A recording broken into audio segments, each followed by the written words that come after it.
You're watching Newsday TV. I'm Ken Buffa. Thank you so much for joining us. Brentwood is getting new bus stops and a new transportation hub, and it's all part of a project to make it safer and easier for commuters to get around the island. Sherry Einhorn has the story. There used to be bus shelters on both sides of Brentwood Road by First Avenue here in Brentwood. But people who live and work in the neighborhood say they couldn't use the bus stop shells because the drug dealers and the prostitutes had taken over. I don't use it that shade. I stay ahead over them, never use it because the dirty place is not good for me and for anybody. 9 years and more than $1.4 million later, new bus shelters were installed around the corner at the train station, turning it into a transportation hub. That is for the paving, that is for the new shelters, for the sidewalks, the lighting. We are also going to be installing cameras that will be directly connected to the Suffolk County Police Department. Community and county leaders are touting the project as an example of what happens when people work together and think outside the box. We can't always arrest our way out of things. So we had to come up with different strategies to make sure that people in this community felt safe. Longtime Brentwood residents say they're seeing a difference. I see it getting better, and it is a lot of improvement. In a couple of weeks, buses will begin picking up passengers at the new hub around the corner. Elizabeth Reyes told me she can't wait. Yes, I use it, the new one. In Brentwood, I'm Sherry Einhorn for Newsday TV. A Mastic Beach man is accused of beating a dog to death. Prosecutors say 21-year-old Peter Minicello attacked his aunt's Chihuahua Pup back in July of 2022 while his mother and aunt were at work. He's been charged with animal cruelty and criminal mischief. And a Wyandanch man was indicted for a deadly alleged drunk driving crash. Now, we're choosing not to show you the moment of impact. 44-year-old Carlos Sanchez Benitez is charged with vehicular homicide. His 62-year-old brother, Jose Ruben Sanchez Benitez, died in the wreck. 2 people in the other car were hurt. Authorities say Sanchez Benitez had been drinking before he crossed over the double yellow lines and crashed into the other car back in July. And police are investigating a suspected bias incident at a Port Washington school. School officials say a conversation between a group of 14-year-olds included racist and anti-Semitic comments. It happened at Paul D. Schreiber High School. The superintendent says the 5 students involved will face disciplinary action. And the Hempstead Police Department just promoted Mark Perez to sergeant, making him the first Hispanic sergeant in the department's history. I think it means a lot to the community, especially they have someone they can also not only relate to, but be able to talk to, because I speak Spanish and I speak English. So anytime they have a question now, they can kind of just talk to me about anything in the community. So that means a lot to me, especially since I'm from here. Perez has been on the force for 9 years. And the Art League of Long Island and Dix Hills is canceling all exhibits and programs for at least a month. The gallery, studios, hallway, and office space suffered substantial damage during last Friday's rainstorm. Luckily, none of the art was damaged. No word yet on how much it will cost to make the repairs. All right, let's take a look at your Long Island weather. And I wish I had better news, but I don't. We're going to have rain tonight and tomorrow. Let's take a closer look at tomorrow. It's going to be a wash all day with temps in the mid-60s. Long Island weather is brought to you by Home Tax Saver, PTRC Incorporated. We have a Newsday investigation for you on potentially hazardous ash. People living and working near the Brookhaven landfill claim it's making them sick. Sherry Einhorn explains in a story you'll see only in Newsday.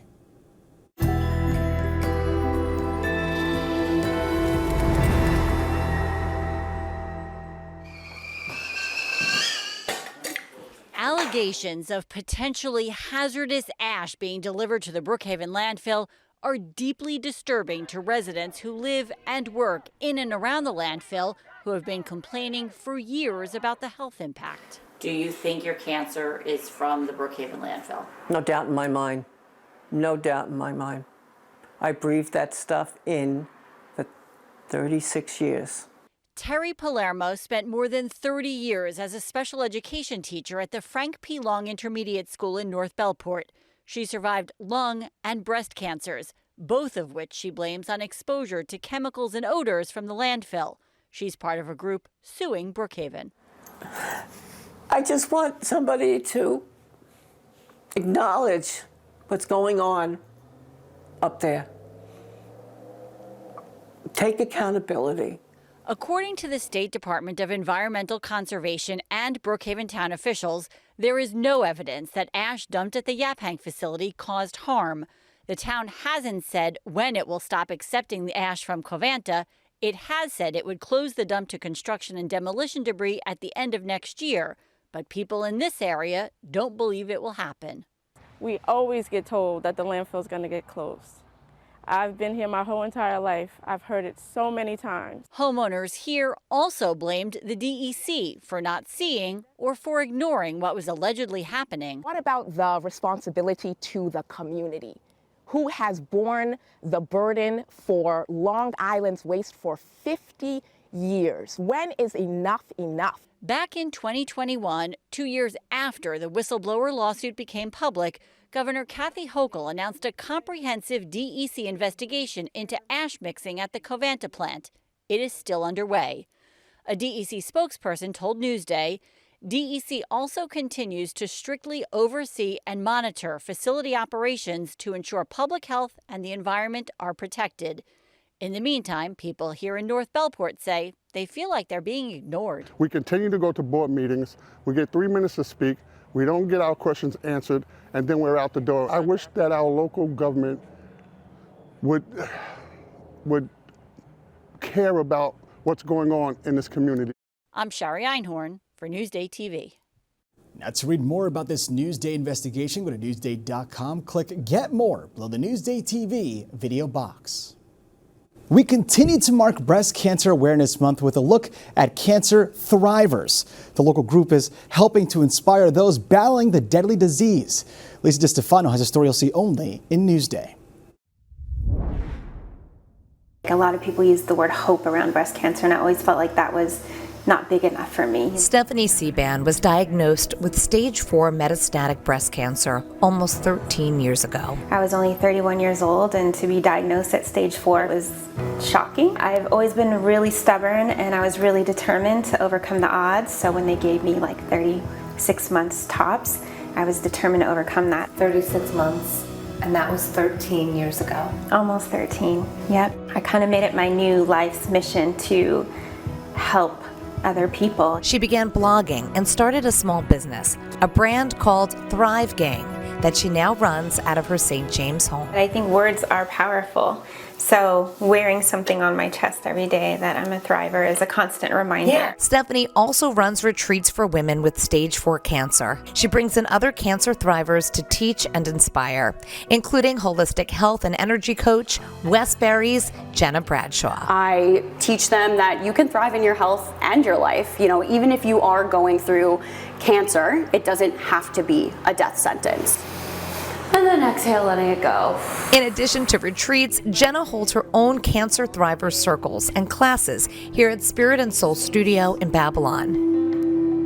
She also wrote a book to help others, A Survivor's Story, a holistic healing journey through cancer. I didn't have these tools going through my journey, and I want to be able to share that with other people of the things that I learned that helped me tremendously through the healing journey. I think we're all on a journey.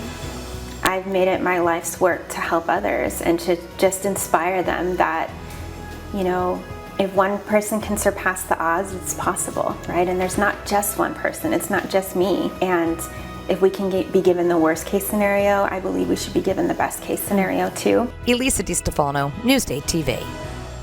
And what a great attitude. Now, to read more about cancer thrivers, go to Newsday.com. Click Get More below the Newsday TV video box.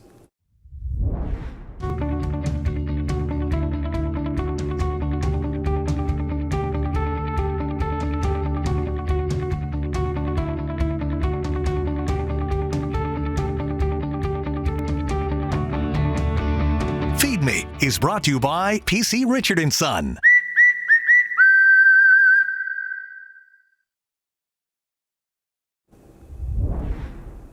There's some of the best pupusas on Long Island, and Andy Berlin takes a bite in today's Feed Me TV.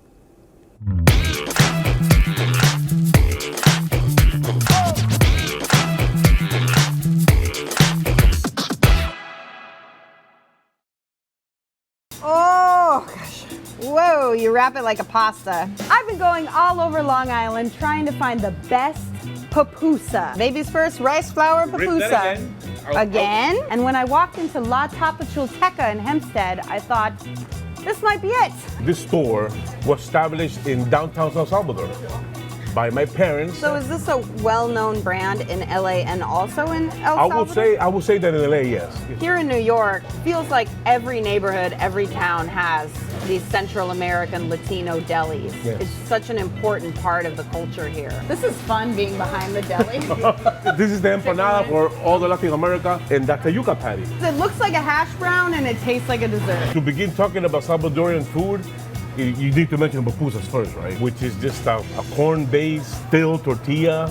Typically, it was just pork and cheese, or bean and cheese, or just cheese. Eat that. That's like a little fried, like a little fried cheese. Eat that. Ooh, this part? Okay, Yeah, I'll that's just wonderful. eat that. Yeah, that's wonderful. Yeah. Ooh. Sandwiching some of that coleslaw. Oh, sandwiches. There you go. That's This is the technique. I'm gonna try to make the papusa. I don't know if I could do it. I made a matzo ball before. Oh, no, it broke. Oh, no. I just typey, you know. I'm good at this. I don't know about that. There are two different types of papusas. There's corn flour and rice flour, yeah. right? The rice flour is so much crispier. It's just got this like crackly, crispy edges, whereas the corn is more just kind of soft and comforting, but this is zippy. Do you think the papusa is the icon of El Salvador, like the taco of Mexico, Definitely. the pizza of New York? A good papusa is really delicious. It's right there next to a really good taco. That is so good. How many can I eat? Now, for more on this delicious story, go to Newsday.com, click Get More on the Newsday TV video box. A waste management company in Nassau disposed of suspicious ash at a Suffolk landfill for nearly a decade. Newsday investigates how one whistleblower put it all together. Buried secrets, now available at Newsday.com. You're watching Newsday TV. I'm Ken Buffa. Thank you so much for joining us. We leave you now with a look at your 7-day forecast.